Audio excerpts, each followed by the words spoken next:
Tops grocery store where that mass shooting happened is extremely important to the community. That's because that area of Buffalo is basically a food desert, and Tops is all they have. Today, as you just heard, the president and CEO of Tops said the store will reopen. Julia Hazel joins us now with what this means for the victims and their families and how a community can move past such a tragic and horrific event. Julia.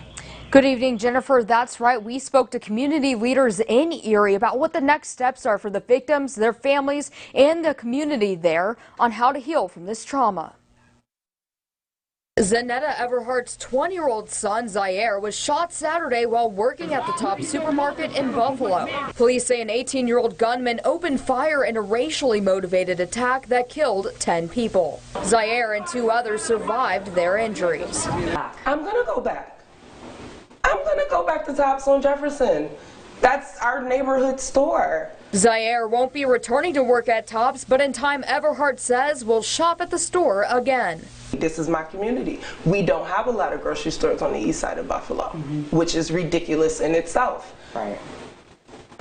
People have to go there. And so, yeah, I shop there, and I want that grocery store to stay there. I need that grocery store to stay there. It's unclear when the store will reopen, but the president and CEO of Tops says they're not giving up on the community.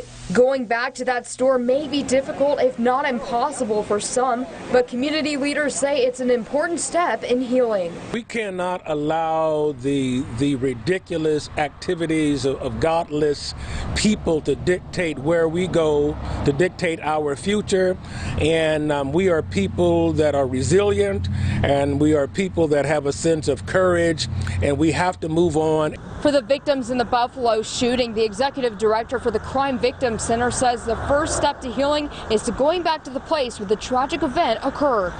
When they come together and they support each other and they come together in front of that Tops, I think that's a very positive movement, because again, they're not hiding from something that happened. They're realizing it, they're supporting each other, and that's one of the first steps into moving beyond trauma. Dwayne Brock will also be speaking at a prayer service against racism and violence at the Sacred Heart Parish on May 26, and that will also be open to the public. Jennifer? All right, Julia Hazel live in our newsroom tonight. Thank you.